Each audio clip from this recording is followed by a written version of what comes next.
വ്യാഖ്യാനം കിട്ടുന്നത്.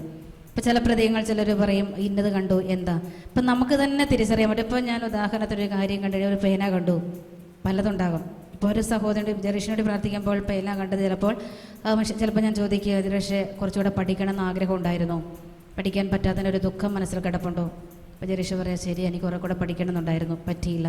അതാണ് പേന കാണിച്ചത്, കാരണം എഴുതാൻ ഇനിയും ഒത്തിരിയേറെ താല്പര്യമൊന്നും പറ്റിയില്ല. അതിൻ്റെ ഒരു ദുഃഖം, ആ ഒരു ആന്തരിക സൗഖ്യത്തിൽ നിന്ന് കർത്താവ് വിടുതൽ നൽകാനായിരിക്കാം. മറ്റു തരത്തിൽ ചിലപ്പോൾ ഞാൻ ജെറീഷ് ചോദിക്കുക, എഴുതാനുള്ള കൃപയുണ്ടോ? അപ്പോൾ ജെറീഷ് പറഞ്ഞ് എഴുതാനുള്ള കൃപ തമ്പുരാൻ തന്നിട്ടുണ്ട്, പക്ഷേ മടി കൊണ്ട് ഞാൻ എഴുതുന്നില്ല. പക്ഷെ അതിനുവേണ്ടി തമ്പുരാൻ കാണിച്ചു തരാം, ഇനി എഴുതാനായിട്ട് കർത്താവ് പറയുന്നു. അപ്പോൾ പലതായിരിക്കാം അതിൻ്റെ സന്ദേശം. അപ്പോൾ ഇങ്ങനെ ഒരാൾക്ക് കിട്ടുന്നതായിരിക്കില്ല അടുത്തയാൾ കിട്ടുന്നത്. അപ്പോൾ നമ്മൾ ആ വ്യക്തിയോട് ചോദിക്കണം, ഇങ്ങനൊരു കാണുന്നുണ്ടല്ലോ എന്താ ഇത്.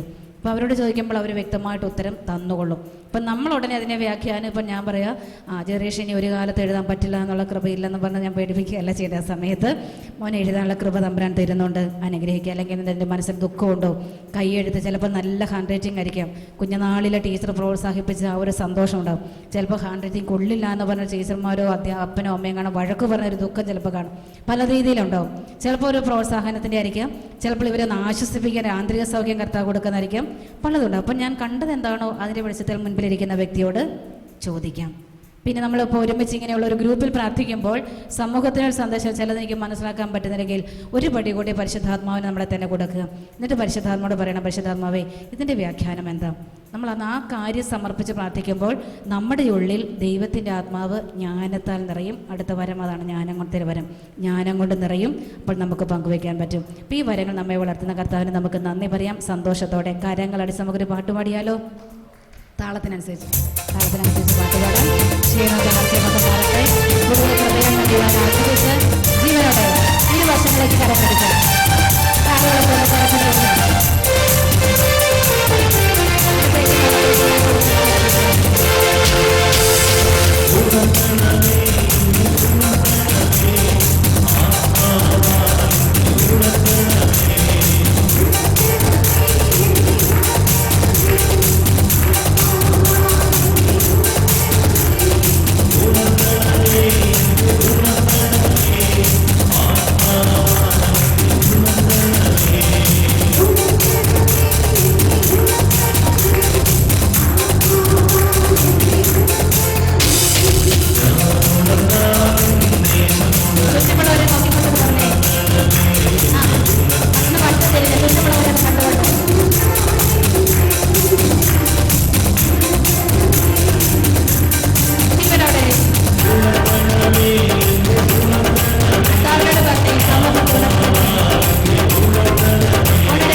വേണ്ടി ഈ നിമിഷങ്ങളിൽ പ്രത്യേകം പ്രാർത്ഥിക്കണമേ.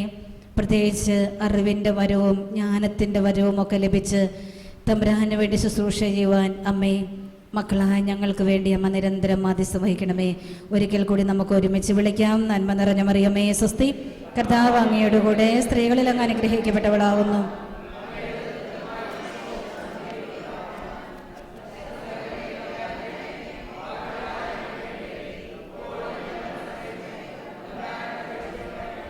ഈശോ മിശിഹായിക്ക് പരസ്പരം സ്തുതി ചെല്ലാം.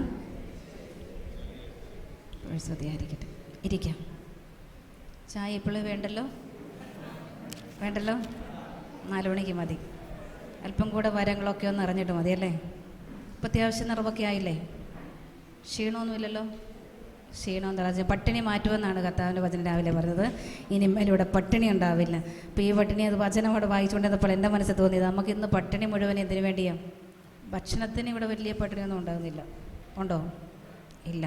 ആത്മീയ ജീവിതത്തിൽ പ്രത്യേകിച്ച് വരദാന ശുശ്രൂഷ മേഖലയിലൊക്കെയാണ് മധ്യസ്ഥ പ്രാർത്ഥനയ്ക്ക് ഇരിക്കുമ്പോൾ ഈ ഒരു പട്ടിണിയൊക്കെ ചിലപ്പോൾ തോന്നുന്നുണ്ട്, ഒരു ദാരിദ്ര്യം. അപ്പം അങ്ങനെയുള്ള ദാരിദ്ര്യമൊക്കെ അകറ്റുവാൻ വേണ്ടിയാണ് കർത്താവ് ഈ ആത്മീയ സമ്പത്ത് വരങ്ങൾ കൊണ്ടുവന്നത്. അപ്പം നമ്മൾ പറഞ്ഞു വെച്ചത് ഏത് വരമായിരുന്നു?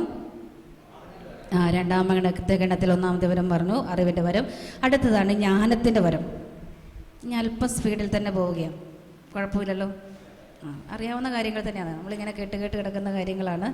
പിന്നെ ഒന്നുകൂടി ഒന്ന് മനസ്സിൽ കൊണ്ടുവരുന്ന മാത്രം. ഇപ്പോൾ ഈ ജ്ഞാനത്തിൻ്റെ വരം ഇത് മറ്റൊന്നുമല്ല, ഇപ്പം അറിവിൻ്റെ വരം വഴിയായി നമുക്ക് ചില കാര്യങ്ങളൊക്കെ വെളിവായി കാര്യങ്ങൾ കിട്ടും. അപ്പോൾ ഇന്ന് ആരോ ഉച്ചയ്ക്ക് വന്ന് ചോദിച്ചിരുന്നു, അങ്ങനെ ചില സന്ദേശങ്ങൾ കിട്ടിക്കഴിയുമ്പോൾ അത് വ്യാഖ്യാനിച്ചു കൊടുക്കുവാൻ അത് ശരിയാണോ തെറ്റാണോ എന്നൊക്കെ ഒന്ന് അറിയുന്നത് എങ്ങനെയാണ്? ഇന്ന് ആരോ വന്ന് ചോദിച്ചിരുന്നു. അപ്പോൾ ഇങ്ങനെ അറിവിൻ്റെ വരം വഴി വെളിവായ ചില കാര്യങ്ങളെക്കുറിച്ച് ചിലപ്പോൾ ഒരു നല്ല തീരുമാനമെടുക്കാൻ നമുക്ക് സ്വന്തമായിട്ട് പറ്റുന്നില്ല. അപ്പം അങ്ങനെയുള്ള സമയത്ത് മാർഗനിർദ്ദേശം ലഭിക്കുവാൻ നമ്മളെ സഹായിക്കുന്നത് ഈ ജ്ഞാനത്തിൻ്റെ വരമാണ്. ഇതും പരിശുദ്ധാത്മാവ് തരണം കിട്ടും. ഈ ജ്ഞാനത്തിൻ്റെ വരം പരിശുദ്ധാത്മാവ് തന്നു കഴിയുമ്പോൾ വേണ്ട സമയത്ത് വേണ്ടതുപോലെ കാര്യങ്ങൾ പറഞ്ഞു കൊടുക്കുവാൻ, നിർദ്ദേശം കൊടുക്കാൻ, നിർദ്ദേശം സ്വീകരിക്കുവാനും നമുക്ക് സാധ്യമാകുന്നത് ഈ ജ്ഞാനത്തിൻ്റെ വരം കിട്ടുന്നുണ്ട്.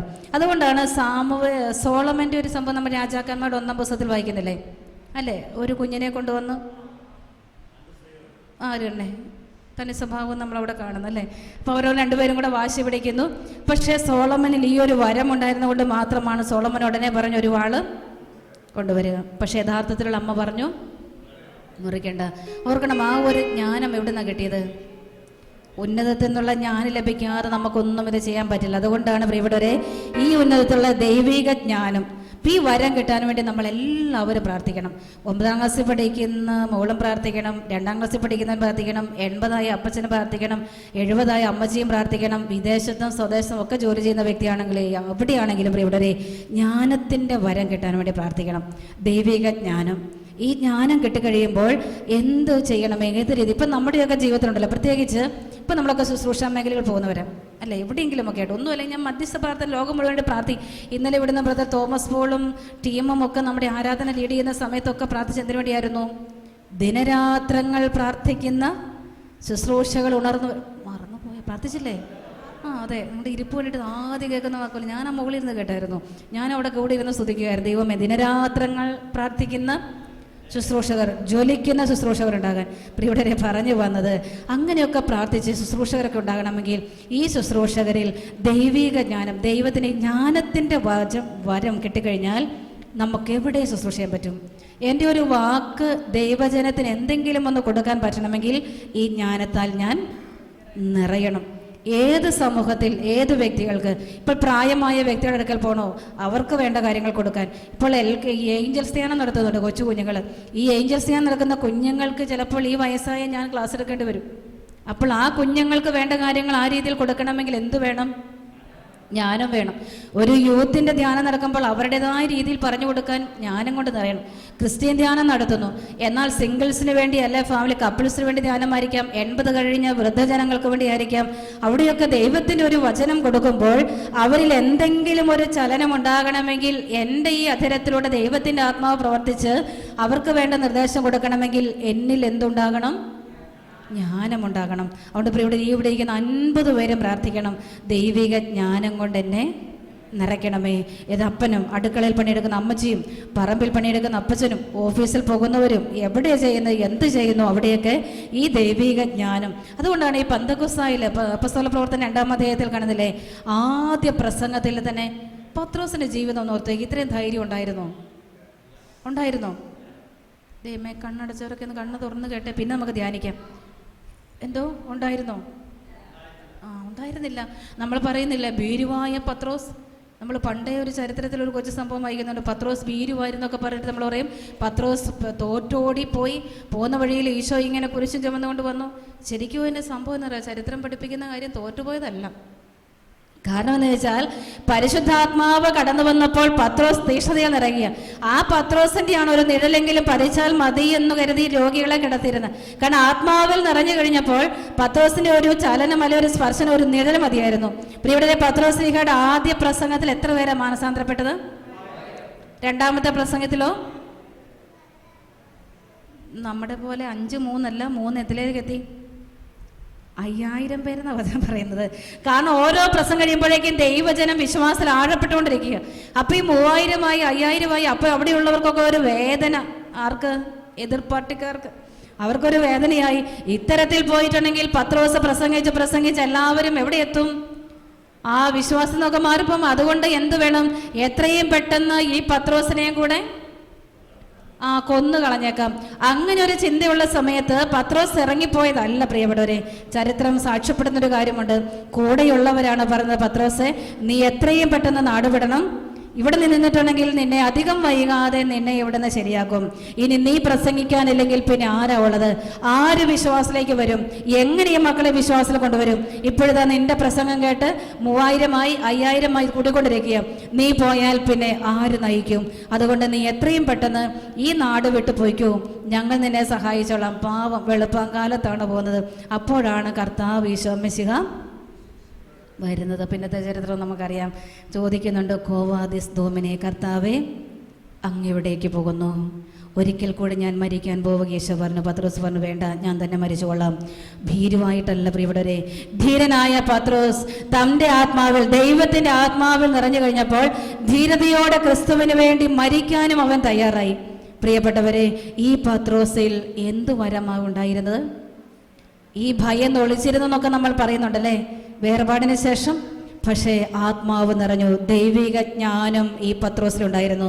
ജ്ഞാനത്തിന് ഈ വരം കിട്ടിയതുകൊണ്ട് അവിടെ കൂടിയിരുന്ന മനുഷ്യരെ എല്ലാം ദൈവത്തിൻ്റെ വചനം പങ്കുവച്ച് ഈ വിശ്വാസത്തിലേക്ക് നയിക്കാൻ സാധിച്ചത് ആ ആത്മാവിൻ്റെ ഈ ഒരു വരം, ജ്ഞാനത്തിൻ്റെ വരമുണ്ടായിരുന്നു. അവിടെ ഇവിടെ ഇരിക്കുന്ന അപ്പച്ചന്മാരെ, അമ്മച്ചിമാരെ, നമ്മൾ പ്രാർത്ഥിക്കണം ജ്ഞാനം കൊണ്ട് നിറയാൻ.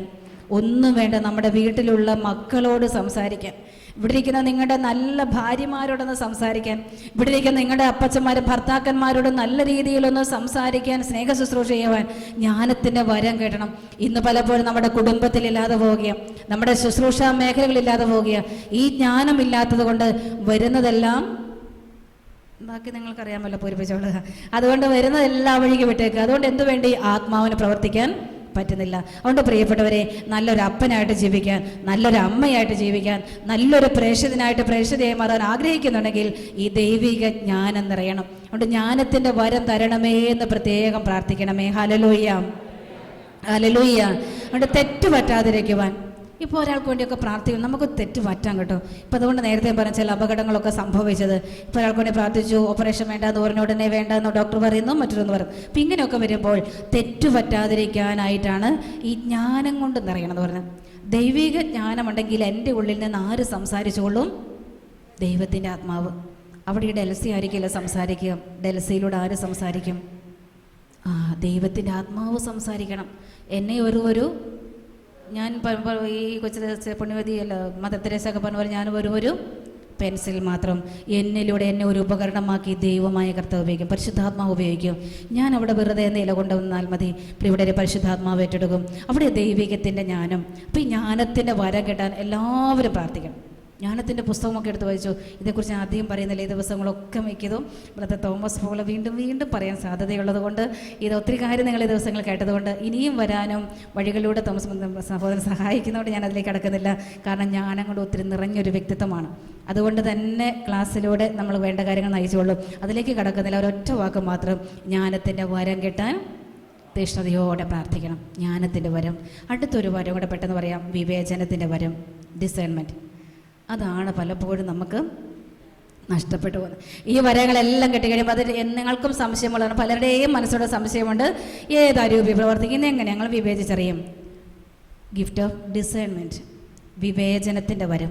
പ്രിയപ്പെട്ടവരെ, ഇതിനു വേണ്ടി തീഷ്ണതയോടെ നമ്മൾ പ്രാർത്ഥിക്കണം. വിവേചനത്തിൻ്റെ, കാരണം ദൈവാത്മാവാണോ ദുഷ്ടാത്മാവാണോ മനുഷ്യാത്മാവ്, മൂന്നാം രൂപയും പ്രവർത്തിക്കും കേട്ടോ. തിരിച്ചറിയാൻ പറ്റില്ല. കഴിഞ്ഞ ദിവസം Kozhikode Jesus youth ബെറാക്ക fest, Jesus youth നടത്തുന്ന എല്ലാ വർഷമുള്ളതാണ്. യുവജനങ്ങൾക്ക് വേണ്ടി പ്രോഗ്രാം നടത്താറുണ്ട്.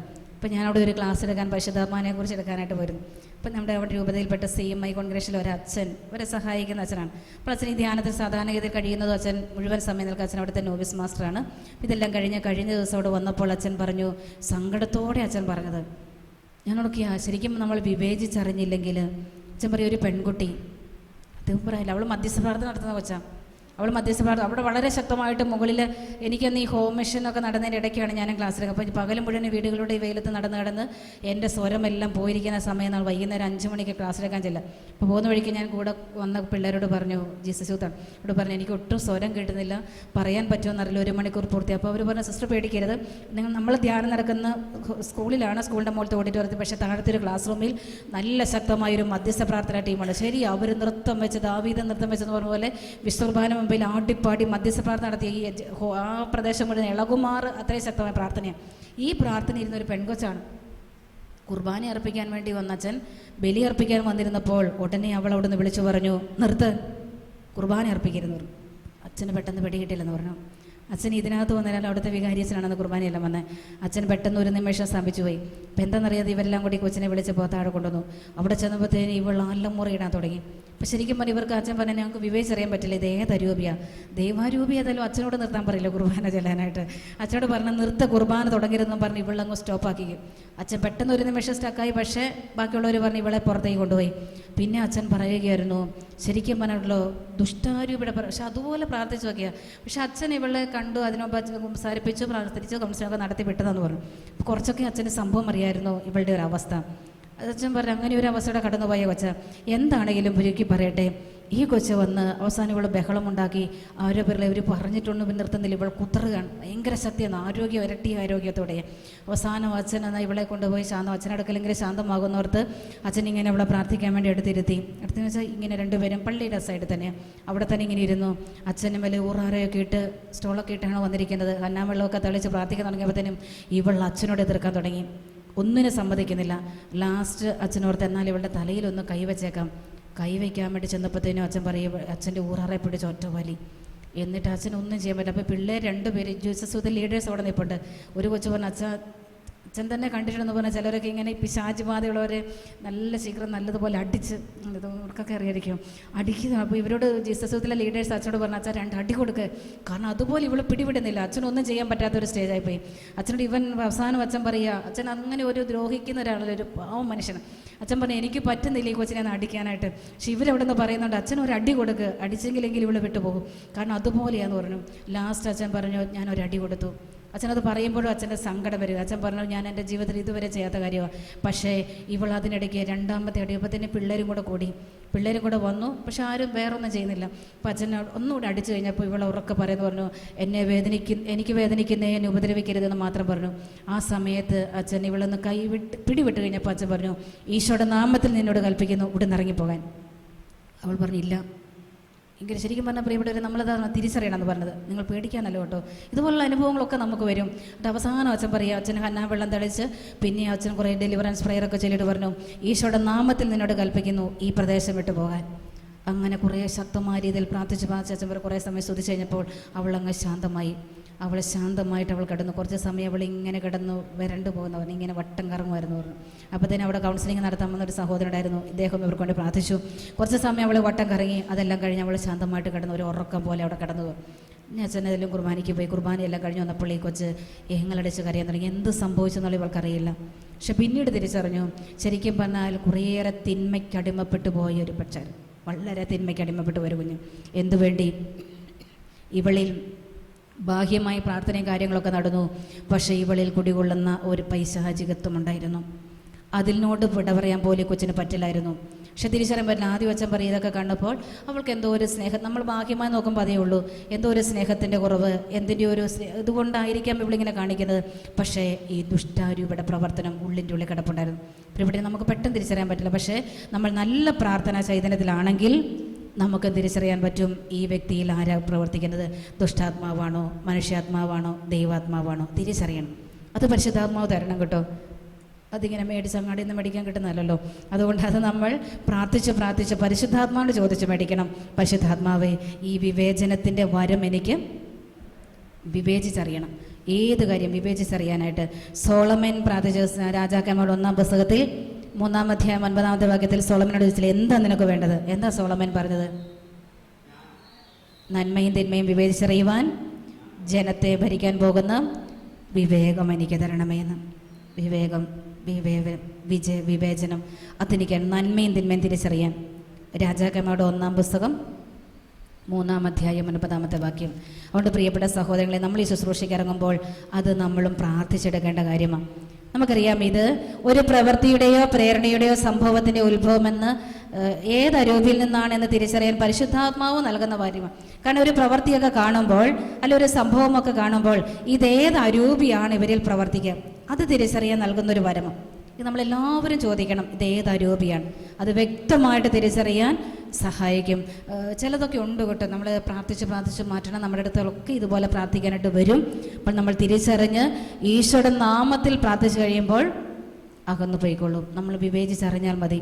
ഞാൻ ഇന്നും ഓർക്കുന്നു, വർഷങ്ങൾക്ക് മുൻപ് നമ്മുടെ കൊളത്തുവയൽ മോൺസിനും CJ വർഗീസിനുള്ള സമയത്ത്, കുറേ വർഷം 93-ലാണെന്ന് എൻ്റെ ഓർമ്മ. 93-ൽ ഇപ്പോൾ ഒരു സ്ത്രീയെ ഇങ്ങനെ ബലമായിട്ട് പിടിച്ച് ബന്ധിച്ച് ഈ ജീപ്പിൻ്റെ പുറകിൽ കെട്ടിയിട്ട പോലെ കൊണ്ടുവന്നു. അന്ന് വർഗീസൻ അവിടെ ക്ലാസ് എടുത്തുകൊണ്ട് ധ്യാനം നടക്കുന്ന സമയത്ത് അപ്പോൾ അവർ വന്നപ്പോൾ ഞാൻ കോൺവെൻറ്റ് മുറ്റത്ത് എന്നോട് പറഞ്ഞു ഇങ്ങനെ അച്ഛനെ കാണാൻ. അപ്പോൾ ഈ ചേച്ചി എന്തൊക്കെയോ വിളിച്ച് പറയുന്നുണ്ട്, ഞാൻ കല്യാണിയാണ്, ഞാൻ ഇവളെയും കൊണ്ടേ പോവുകയുള്ളൂ, അങ്ങനെ ഇങ്ങനെയൊക്കെ കേൾക്കുമ്പോൾ നമുക്കറിയാം ശരിക്കും പറഞ്ഞാൽ ഒരു പൈശാചിക ബാധയാണ്. അപ്പോൾ ഇതെല്ലാം കഴിഞ്ഞ് അച്ഛൻ ക്ലാസ് കഴിഞ്ഞ് വന്നപ്പോൾ ഞങ്ങൾ പറഞ്ഞു, അച്ഛൻ ഇങ്ങനെ ഒരാൾ വന്നിട്ടുണ്ട്, അച്ഛൻ താമസിക്കുന്ന ഏറിയ ഒരു ബിൽഡിങ്ങിൽ, അവിടെ ചെറിയൊരു വരാന്തയാണ്. ഈ വരാന്തയിൽ അച്ഛൻ ചെന്ന് കഴിഞ്ഞപ്പോൾ ഈ സ്ത്രീയെ കൊണ്ടുവന്ന് കിടത്തി. അവിടെ കിടത്തി അച്ഛൻ കന്നാവെള്ളമൊക്കെ തളിച്ച് എവിടെ പോകുന്നുണ്ട്. ഇവൾ പറയുന്നത് ഞാൻ പോകില്ല, ഞാൻ ഇങ്ങനെ ചാടി പഠിച്ചിരിക്കുക. അന്ന് ധ്യാന ടീമിലുള്ള സിസ്റ്റേഴ്സിനെയൊക്കെ അച്ഛൻ പഠിച്ചു. അന്ന് ശരിക്കും പറഞ്ഞാൽ ഈ ഭാഷാവരത്തിൻ്റെയൊക്കെ ശക്തി മനസ്സിലാക്കിയൊരു സംഭവം. തിന്മയുടെ ശക്തി ആട്ടിയൊടിക്കാനുള്ള ഏറ്റവും വലിയൊരു ആയുധമാണ് ഭാഷാവരം. തിന്മയുടെ ശക്തി ആട്ടിയൊടിക്കാൻ അത് നമ്മളൊന്ന് പ്രയോഗിച്ച് നോക്കൂ. ഏതെങ്കിലും തരത്തിലുള്ള തിന്മയുടെ സ്വാധീനമുണ്ടെങ്കിൽ നമ്മിലോ മറ്റുള്ളവരോ ഉണ്ടെങ്കിൽ പ്രിയപ്പെട്ടവരെ ഭാഷാവരത്തിൽ പ്രാർത്ഥിച്ചോ തിന്മയാകുന്നു പോകും. അന്ന് പഠിപ്പിച്ച ഒരു പാഠം ഇത്. അപ്പോൾ ഈ ചേച്ചി അവിടെ ഇങ്ങനെ വരാന്തേ കിടത്തിയിട്ടുണ്ട്. ഞങ്ങളോട് അച്ഛൻ സിസ്റ്റേഴ്സിനോട് പറഞ്ഞാൽ നിങ്ങളും ചുറ്റും നിന്ന് പ്രാർത്ഥിക്കാൻ. ഞങ്ങളൊരു 4-5 സിസ്റ്റേഴ്സ് ഉണ്ടായിരുന്നു. കുറേ സമയം, ഒരു 10-15 മിനിറ്റ് സമയം അച്ഛൻ കന്നാവെള്ളം തളിക്കുന്നുണ്ട്, കുറേ പ്രാർത്ഥനയൊക്കെ നടത്തി. അവസാനം അച്ഛനെ ലെറ്റിനുള്ള ചെറിയ പ്രാർത്ഥന, വെഞ്ചരിപ്പിൻ്റെ പുസ്തകം അതൊക്കെ എടുത്തുകൊണ്ട് വന്ന് കുറേ സമയം പ്രാർത്ഥിച്ചു. ആദ്യമാദ്യം ഈ സ്ത്രീ പറഞ്ഞു, ഞാനിവളെ വിട്ടു പോകില്ല, ഇത് തന്നെയാണ് പറയുന്നത്. അച്ഛനുള്ള ശക്തിയോടെ പ്രാർത്ഥിക്കുന്നുണ്ട്, ഈശോയുടെ നാമത്തിൽ. അതിൽ അച്ഛൻ പ്രാർത്ഥനയൊക്കെയാണ്, അതൊക്കെ ചൊല്ലി പ്രാർത്ഥിക്കുന്നുണ്ട്. എല്ലാം കഴിഞ്ഞ് ഒരു 20-25 മിനിറ്റ് കഴിഞ്ഞപ്പോൾ ഇവളങ്ങ് ശാന്തമായി. ഇവളുടെ കയ്യിൽ ഒരു 3 മാസമുള്ള ഒരു കൈ കുഞ്ഞടി, കൊച്ചിനെ എടുക്കുകയോ പാൽ കൊടുക്കുകയോ ഒന്നുമില്ലായിരുന്നു. പക്ഷെ ഇവൾ ശാന്തമായി കഴിഞ്ഞ് എഴുന്നേറ്റിരുന്ന് കൊച്ചിനെ സ്വീകരിച്ചു. കൊച്ചിനെ കൊണ്ടുപോയി പാലൊക്കെ കൊടുത്ത് സന്തോഷമായിട്ട് പോയി. 3 ദിവസം കഴിഞ്ഞപ്പോൾ ഇതുപോലെ തന്നെ ആ സ്ത്രീയുടെ ചേച്ചിയും കൊണ്ട് വന്നു. അപ്പോൾ തലേദിവസം കണ്ട അനുഭവം ഉള്ളതുകൊണ്ട് ഞങ്ങൾ തന്നെ ഒരു ചെറിയ പയറ്റ് നോക്കി. ചേച്ചി വന്നു കഴിഞ്ഞപ്പോൾ ഞങ്ങൾ കുറച്ച് സിസ്റ്റേഴ്സ് കൂടെ ചുറ്റും നിന്ന് കുറേ സമയം സ്തുതിച്ച് ഭാഷാവരത്തിലൊക്കെ പ്രാർത്ഥിച്ചു കഴിഞ്ഞപ്പോൾ ചേച്ചി ശാന്തമായിട്ട് പോകുന്നുണ്ട്. തിന്മയുടെ സ്വാധീനങ്ങൾ കടന്നുകൂടാം. ശരിക്കും അതെ, തിന്മ കടന്നുകൂടിയ അനുഭവമാണ്. പക്ഷേ പ്രിയപ്പെട്ടവർ, അവിടെ നമ്മൾ ഭാഷാവരത്തിൽ പ്രാർത്ഥിക്കുമ്പോൾ നമ്മൾ തിരിച്ചറിയണം. അതുകൊണ്ടാണ് വിവേചനത്തിന് വരം നമ്മൾ ഉപയോഗിക്കണം.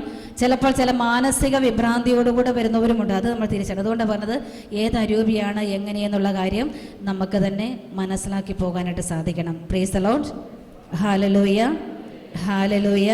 അതുകൊണ്ട് അശുദ്ധാരിയുടെ പ്രവർത്തനവും മനുഷ്യനുണ്ടാകാം. പിന്നെ മനഃശാസ്ത്രപരമായിട്ടുള്ള ചില കാര്യങ്ങളൊക്കെ ഘടകങ്ങളൊക്കെ ഇതിനകത്ത് ഉൾക്കൊള്ളുന്നത് കൊണ്ട് ഇതെല്ലാം നമ്മൾ വേർതിരിച്ച് മനസ്സിലാക്കിയിട്ട് പോകണം. അപ്പോൾ അടുത്തൊരു വരവ് കൂടെ പെട്ടെന്ന് നടക്കാം. 3-ാമത്തെ ഗണം ഏതെന്ന് പറഞ്ഞത് അടയാളവരങ്ങൾ, സൈൻ ഗിഫ്റ്റ്സ്. അതിൽ ഈ അടയാളവരം എന്ന് പറഞ്ഞാലൊന്ന്, അത് മറ്റുള്ളവരെ മാനസാന്തരത്തിലേക്കും വിശ്വാസത്തിലേക്കും നയിക്കുവാൻ സഹായിക്കുന്ന അസാധാരണവും പ്രകടവുമായ അടയാളങ്ങൾ പ്രവർത്തിക്കുന്നതിന് ലഭിക്കുന്ന വരമാണിത്. അത് നിങ്ങൾക്ക് അറിയാമായിരിക്കും. ഏതൊക്കെ അടയാളവരങ്ങൾ പെട്ടത്? രോഗശാന്തി, അത്ഭുത പ്രവർത്തനവരം, വിശ്വാസവരം. ഈ 3 വരങ്ങൾ 15 മിനിറ്റ് കൂടെ പറഞ്ഞിട്ട് പെട്ടെന്ന് നിർത്താം പോരെ? ഓക്കെ. എന്തോ 4 മണിക്ക് ശേഷം, 4 മണിയാകാറായി, അതുകൊണ്ടാണ് നമുക്ക് 4 മണിക്ക് ശേഷം കുഴപ്പമില്ലെന്ന്. ഓക്കെ, കഴിയുന്നതും പെട്ടെന്ന് തന്നെ നിർത്തിക്കൊള്ളാം. അപ്പോൾ ഈ സൈനിക അടയാള വരങ്ങൾ, അപ്പോൾ ഈ അടയാള വരങ്ങൾ പ്രിയപ്പെട്ടവരെ, ഈ ഈശോയുടെ അത്ഭുതങ്ങളെല്ലാം അടയാളങ്ങളായിട്ടാണ് യോഹന്നാന്റെ സുവിശേഷം. നമ്മൾ പ്രത്യേകിച്ച് യോഹന്നാന്റെ സുവിശേഷം 2-ാം അധ്യായം കാനായിലെ കല്യാണ വിരുന്ന് അല്ലേ, അവസാനം പറയുന്നില്ലേ, ആദ്യത്തെ ഈ ഒരു അത്ഭുതം, കാനായിലെ കല്യാണം വരുന്ന അത്ഭുതം ആദ്യത്തെ അടയാളമായിരുന്നു. അപ്പോൾ യോഹന്നാന്റെ സുവിശേഷം മുഴുവൻ നോക്കലറിയാം, ഈശോയുടെ അത്ഭുതങ്ങളെല്ലാം അടയാളങ്ങളായിട്ടായിരുന്നു. അടയാളങ്ങൾ ഇതെന്തിനു വേണ്ടിയാ? മറ്റുള്ളവരെ മാനസാന്തരത്തിലേക്കും വിശ്വാസത്തിലേക്ക് നയിക്കുവാൻ സഹായിക്കുന്ന പ്രകടമായ അടയാളങ്ങൾ. അതേ രീതിയിൽ പ്രവർത്തിക്കാൻ വേണ്ടിയാണ് ഇന്നും കർത്താവ് ഈ അടയാള വരങ്ങൾ നമുക്ക് നൽകുന്നത്. അതിലൊന്നാമത്തെ വരമാണ് രോഗശാന്തി വരം. രോഗശാന്തി വരമുള്ളവരൊന്നു ദയവ് ചെയ്ത് കരമുയർത്താമോ? ഓക്കെ, കിട്ടണമെന്ന് ആഗ്രഹിക്കുന്നവരെന്ന് കരമുയർത്താമോ? എല്ലാവർക്കും ഉണ്ട്. ഇല്ലെങ്കിൽ ഞങ്ങൾ കഷ്ടപ്പെട്ട് ഈ വെയിലത്ത് വന്നിരിക്കില്ല എന്നുള്ളതാണ് നിങ്ങളുടെ മുഖം കാണുമ്പോൾ അറിയാം. എങ്കിൽ പ്രിയപ്പെട്ടവരെ, രോഗശാന്തി വരം കിട്ടണമെങ്കിലും ഒന്ന് നമുക്ക് വേണ്ടത് അനുകമ്പയുള്ളൊരു ഹൃദയം. അനുകമ്പയുള്ളൊരു ഹൃദയം വേണം. കാരണം ഇല്ലെങ്കിൽ രോഗികൾ വന്ന് കിടക്കും, എനിക്ക് അനുകമ്പ തോന്നില്ലെങ്കിൽ എങ്ങനെ അവർക്ക് വേണ്ടി പ്രാർത്ഥിച്ചില്ലെങ്കിൽ എങ്ങനെ സൗഖ്യം കൊടുക്കും? അപ്പോൾ ഈ രോഗശാന്തി വരം കിട്ടാൻ അടിസ്ഥാനം ഒന്ന്, നമ്മൾ നേരത്തെ തന്നെ പറഞ്ഞിരുന്നു, എല്ലാ വരങ്ങളും കിട്ടാനുള്ള മാനദണ്ഡം ഏതാണെന്ന് പറഞ്ഞത്? സ്നേഹം. ഇതിന് അനുകമ്പയുള്ളൊരു ഹൃദയം വേണം. രോഗശാന്തി വരം കിട്ടാൻ അനുകമ്പയുള്ളൊരു ഹൃദയം നമുക്ക് വേണം, അനുകമ്പ. അതോടൊപ്പം തന്നെ പ്രാർത്ഥിക്കുന്ന എനിക്കും പ്രാർത്ഥന സ്വീകരിക്കുന്ന വ്യക്തിക്കും എന്തു വേണം? വിശ്വാസം വേണം. പ്രാർത്ഥിക്കുന്ന വ്യക്തിക്കും പ്രാർത്ഥന സ്വീകരിക്കുന്ന വ്യക്തിക്കും വിശ്വാസം ഉണ്ടാകണം. രണ്ടും വേണം. വിശ്വാസം, പ്രതീക്ഷാനിർഭരമായ വിശ്വാസം. അതുകൊണ്ടല്ലേ ഈശോയുടെ അടുക്കൽ ചെന്ന രോഗികളോടൊക്കെ ഈശോ ചോദിച്ച ചോദ്യം എന്തായിരുന്നു? എനിക്കിത് ചെയ്തു തരുവാൻ കഴിയുമെന്ന് നീ വിശ്വസിക്കുന്നുണ്ടോ? അത് തന്നെയാണ് പ്രിയവിടെ നമ്മോട് ചോദിക്കുന്നത്. നിനക്ക് ഈ വരം കിട്ടുന്ന ആഗ്രഹമുണ്ട്, ഇതുപോലൊരു വിശ്വാസം, ഈ ഒരു വിശ്വാസം ഉണ്ടെങ്കിൽ പ്രിയപ്പെട്ടവരെ നമുക്ക് ചെയ്യാൻ പറ്റും. വിശുദ്ധ മർക്കോസിന്റെ സുവിശേഷത്തിൽ പെട്ടെന്ന് എടുക്കാമോ? മർക്കോസിന്റെ സുവിശേഷം 16-ാം അധ്യായം 17-ാമത്തെ വാക്യം. മർക്കോസ് 16-17 എന്താ അവിടെ പറയുന്നത്? രോഗികളുടെ മേൽ കൈകൾ വയ്ക്കും. കിട്ടിയോ? 16-ാം അധ്യായം 17-ാമത്തെ വാക്യം. വിശ്വസിക്കുന്നവരോടുകൂടെ ഈ അടയാളങ്ങൾ ഉണ്ടായിരിക്കും. അവർ എൻ്റെ നാമത്തിൽ പിശാചുക്കളെ ബഹിഷ്കരിക്കും, പുതിയ ഭാഷകൾ സംസാരിക്കും, അവർ സർപ്പങ്ങളെ കയ്യിലെടുക്കും, മാരകമായി എന്തു കുടിച്ചാലും അതവരെ ഉപദ്രവിക്കുകയില്ല, രോഗികളുടെ മേൽ കൈകൾ വയ്ക്കും, അവർ സുഖം പ്രാപിക്കുകയും ചെയ്യും. 17-18. ഇവിടെ ഒരു ഈശോയുടെ വാക്കുകൾ. പ്രേക്ഷിത ദൗത്യം ഏൽപ്പിക്കുന്ന കർത്താവ് വലിയൊരു ദൗത്യം നൽകുന്ന അതേ സമയം തന്നെ പറയുകയാണ്, രോഗികളുടെ മേൽ നിങ്ങൾ കൈകൾ വയ്ക്കും, അവർ സുഖം പ്രാപിക്കും. അപ്പോൾ എൻ്റെ കൈകളുടെ ശക്തിയാണോ? ഈ കൈകളുടെ ശക്തി കൊണ്ട് എന്തെങ്കിലും സംഭവിക്കുമോ? കാര്യം 80 കിലോ തൂക്കമുള്ളൊരു വ്യക്തിയാണ്. എൻ്റെ ഈ വലിയ കൈ വെച്ചതുകൊണ്ട് വല്ല ഫലമുണ്ടോ? ഒന്നും നടക്കില്ല. അതുകൊണ്ട് ഇപ്പോൾ ഇവിടെ ചിലരുടെ കൈവെപ്പ് കണ്ടാൽ ഓർക്കും ഇപ്പോൾ ഇവരുടെ ശക്തി കൊണ്ടാണ് ഇവിടെ സൗഖ്യം കിട്ടുക എന്നുള്ളത്. ഞാനൊരു സ്ഥലത്ത് ധ്യാനിക്കാൻ പോയി, ആരെയും വിമർശിക്കാനൊന്നുമല്ല പറയുന്നത്, എൻ്റെ ഒരു അനുഭവമാണ്. കൈവെപ്പ് പ്രാർത്ഥനയുടെ സമയത്ത് എൻ്റെ ദൈവമേ, എനിക്ക് ഒരേറ്റ ചിന്തയായിരുന്നു, ഈ കൈയൊന്നും മാറിയായിരുന്നെങ്കിൽ. കാരണം അമർത്തി വെച്ചിട്ട് നമുക്കില്ലാത്ത തലവേദന പിടിപ്പിച്ച് ഞാൻ ശാന്തമായിട്ട് പ്രാർത്ഥിച്ചു തുടങ്ങിയ ആളായിരുന്നു. പക്ഷേ ഈ കൈവെപ്പ് അങ്ങ് തുടങ്ങിയതോടെ എൻ്റെ എല്ലാ മൂടും പോയി. ഈ വ്യക്തിയുടെ ഇപ്പം ഞാനിങ്ങനെ അവസാനം കണ്ണു തുറന്നോർത്ത് ഏതാ ഇത്ര വലിയ ആരോഗ്യമുള്ള വ്യക്തിയെന്ന്. പക്ഷെ ഉള്ള ശക്തിയോടെ കൈ അങ്ങ് അമർത്തി വെച്ചിട്ട് ഇപ്പോൾ ഈ കൈവെപ്പിലൂടെ എല്ലാം കിട്ടിയെന്നുള്ള മട്ടില്ല. അങ്ങനെ കിട്ടുന്നതാണോ ഇത്? അതുകൊണ്ട് നമ്മൾ ദയവ് ചെയ്തിട്ട് ഇവിടെയൊക്കെ നമ്മൾ നോക്കണം, ഈ രോഗികൾക്ക് വേണ്ടിയൊക്കെ പ്രാർത്ഥിക്കുമ്പോൾ അതുകൊണ്ട് പറഞ്ഞാൽ ഒരു അനുകമ്പയും സ്നേഹവും കരുണയൊക്കെ വേണം. എൻ്റെ മുൻപിലിരിക്കുന്നത് പ്രത്യേകിച്ച് രോഗികൾക്ക് വേണ്ടിയൊക്കെ പ്രാർത്ഥിക്കുമ്പോൾ ഞാനിങ്ങനെ പിന്നെ ചിലവർക്കൊണ്ട് ഇങ്ങനെ കൈ വെച്ച് വിറപ്പിച്ച് എൻ്റെ ഈ കൈയുടെ വിറയോ ഒന്നും അല്ല സൗഖ്യം കൊടുക്കുക. തിരിച്ചറിയണേ. ചിലപ്പോൾ അങ്ങനെയൊരു ധാരണയുണ്ട്, വിറയ്ക്കുന്നതെല്ലാം പരിശുദ്ധാത്മാവ്. അങ്ങനെയാണോ? നിങ്ങളങ്ങനെ ചിന്തയില്ല കേട്ടോ. പക്ഷെ ഒരിക്കലും ഒരു ചേട്ടനോട് പിണങ്ങിപ്പോയതുകൊണ്ട് പറയാം. നമ്മുടെ ധ്യാനം നടക്കുന്ന സമയത്ത് ഈ ചേട്ടൻ വിറ തുടങ്ങി. അപ്പോൾ നമ്മുടെ ഗെത്സമനി ധ്യാനകേന്ദ്രമുണ്ട് കോഴിക്കോട്, ചെറിയൊരു അപ്പോൾ അവിടെ എന്താണെന്ന് ചോദിച്ചാൽ ഇങ്ങനെ ആരാധനയുടെ സമയത്ത് ചെറിയൊരു ധ്യാനകേന്ദ്രം. അപ്പോൾ ഇങ്ങനെ ഇരിക്കുന്നു, എൻ്റെ അടുത്ത് തന്നെ ചേട്ടൻ വന്നു. അപ്പോൾ ഇതിൻ്റെ സമയത്ത് ആരാധന തുടങ്ങിക്കഴിഞ്ഞപ്പോഴേക്കും ചേട്ടൻ ഏതൊക്കെയോ ഷേപ്പിലായിപ്പോയി. അപ്പോൾ എനിക്കിങ്ങനെ മുൻപിലിരുന്ന് ആരാധന ചെയ്യാൻ പറ്റുന്നില്ല. അപ്പോൾ ഞാൻ നമുക്ക് 1 മണിക്കൂറൊക്കെ കണ്ണടച്ചിരിക്കാൻ പറ്റുന്നില്ല. ഞാൻ കുറേ സമയം കണ്ണടച്ചിരുന്ന് പ്രാർത്ഥിച്ചു, ലീഡ് ചെയ്തുകൊണ്ടിരിക്കുന്ന സമയം. കുറേ കഴിഞ്ഞ് ഞാൻ കണ്ണ് തുറക്കുമ്പോൾ കാണുന്നത് ഇങ്ങനെയാണ്. അപ്പോൾ എനിക്ക് 1-ാം ദിവസം കഴിഞ്ഞു, 2-ാം ദിവസമായി. എനിക്ക് ചേട്ടനോട് ഭയങ്കര ഒരു വിഷമം പോലെ. അപ്പോൾ ഞാൻ 3-ാമത്തെ ദിവസം ആരാധിക്കുമ്പോൾ ഞാൻ പറഞ്ഞ ചേട്ടാ, ഒന്നുകിൽ ചേട്ടൻ പുറകിൽ വന്നിരിക്കുമോ, അല്ലെങ്കിൽ ചേട്ടന് എന്തെങ്കിലും ഒരു മാർഗം സ്വീകരിക്കണമെന്ന് പറഞ്ഞു. അപ്പോൾ ഈ ചേട്ടനെ ഇതെല്ലാം പറഞ്ഞു പോയി. വ്യാഴാഴ്ച ആരാധനയുടെ സമയപ്പോൾ നമ്മുടെ ചേട്ടായിയെ കാണുന്നില്ല. എനിക്ക് ഏറെ വിഷമമായി. കാരണം ആന്തരികസ്വകി ധ്യാനം കൂടാൻ വന്നിട്ട് ഈ ചേട്ടൻ മുറിവേറ്റ് പോയാൽ തമ്പുരാൻ്റെ മുമ്പിൽ ഞാൻ കണക്ക് കൊടുക്കണമല്ലോ. അവസാനം ഞാൻ പരിധി നോക്കി, കിടക്കുന്ന സ്ഥലത്ത് നോക്കി, ചാപ്പൽ മധ്യസ്ഥ പ്രാർത്ഥന ചാപ്പലുണ്ട്, ഊട്ടുമുറി എല്ലായിടത്തും പരിധി നോക്കിയിട്ട് ചേട്ടനെ കാണുന്നില്ല. ഇപ്പം നമ്മുടെ ഈ ധ്യാനം നടക്കുന്ന ഹോളിൻ്റെ സൈഡിൽ ഒരു കുമ്പസാരക്കൂടി ഇടാൻ മാത്രം ഒരു വലിപ്പമുണ്ട്. ഇവിടെ ഒരു കർട്ടൻ ഇട്ട് അപ്പുറത്തൊരു കുമ്പസാരക്കൂട്, അത്രയേ ഉള്ളൂ. ഞാൻ നോക്കുമ്പോൾ ഈ ചേട്ടൻ അവിടെ കുമ്പസാരക്കൂടിൻ്റെ സൈഡിൽ അവിടെ പോയി കുത്തിയിരിപ്പാൻ. ഞാൻ എൻ്റെ ചേട്ടൻ ഇവിടെ വന്നിരിക്കുന്നത്, സിസ്റ്റർ പൊക്കെ വരുന്നില്ലെന്ന് പറഞ്ഞു. അപ്പോൾ എന്താ ചോദിച്ചു പറഞ്ഞു, ഞാൻ സിസ്റ്ററിന് ആരാധന കൂടാൻ വരുന്നില്ല. ഞാൻ പറഞ്ഞു, ആരാധന എൻ്റേതല്ലോ, കർത്താവിനോടല്ലേ നമ്മൾ ആരാധിക്കുന്നത്, അതുകൊണ്ട് ചേട്ടായി വന്നിരിക്കുക. അപ്പോൾ എന്താ പറ്റിയെന്നറിയില്ലോ. അപ്പോൾ എന്നോട് പറഞ്ഞു, എൻ്റെ പരിശുദ്ധാത്മാവിനെ ബ്ലോക്ക് ചെയ്ത സിസ്റ്ററിൻ്റെ ആരാധന ഞാൻ വരുന്നില്ലെന്ന് പറഞ്ഞു. എൻ്റെ പരിശുദ്ധാത്മാവിനെ ബ്ലോക്ക് ചെയ്ത സിസ്റ്ററിൻ്റെ ആരാധനയ്ക്ക് ഞാൻ വരുന്നില്ല. അപ്പം ഞാൻ പറഞ്ഞു, ചേട്ടാ സോറി, ഇനി അങ്ങനെ ഒരു വിഷമമുണ്ടെങ്കിൽ ഞാൻ ക്ഷമ ചോദിക്കാം, ചേട്ടായി വന്നേരം ആരാധന കൂടെ ഞാൻ സോറി പറഞ്ഞു. എന്നിട്ട് ഈ മനുഷ്യൻ പറഞ്ഞു, ഞാൻ വരില്ല സിസ്റ്റർ, എൻ്റെ പരിശുദ്ധാത്മാവിനെ സിസ്റ്റർ ബ്ലോക്ക് ചെയ്യുമെന്ന് പറഞ്ഞു. ഇത്രയുള്ള സംഭവം. ഞാൻ എങ്ങനെ ബ്ലോക്ക് ചെയ്ത്? എൻ്റെ പരിശുദ്ധാത്മാവ് എനിക്ക് വരുന്ന സമയത്താണ്, നമുക്കിതെനിക്ക് വർണ്ണിക്കാൻ പറ്റില്ല ആ ഒരു രൂപത്തിലാണ്. കാരണം അടുത്തിരിക്കുന്ന ചേച്ചിമാർക്കൊക്കെ ഒരു അസ്വസ്ഥത തോന്നിയിട്ടാണ് ഞാനിത് പിന്നെ പറഞ്ഞത്. കാരണം ഈ കണ്ടവരെല്ലാം എന്നോട് പറഞ്ഞു, സിസ്റ്റർ എങ്ങനെയെങ്കിലും ഒന്ന് ചേട്ടൻ മുൻപിൽ നിന്നൊന്നും മാറ്റിയിരുത്ത്, കാരണം മറ്റുള്ളവർക്ക് ഒരു അസ്വസ്ഥത, ഞങ്ങൾക്ക് ആരാധിക്കാൻ പറ്റുന്നില്ല. അപ്പം ഞാൻ പറഞ്ഞു, അതുകൊണ്ടല്ലേ ചേട്ടാ, അതുകൊണ്ട് ഇങ്ങനെ വിഷമമൊന്നും വിചാരിക്കേണ്ട, ഞാൻ 100 വട്ടം സോറി ചോദിക്കാം, ഏതായാലും വന്നിരിക്കാൻ പറഞ്ഞു. പിന്നെ എന്നോട് പറഞ്ഞു, നിവൃത്തിയില്ലാത്തതോട് ഞാൻ ഇരുന്നേക്കട്ടെ, ഏറ്റവും പുറകിൽ പോയിരുന്നു.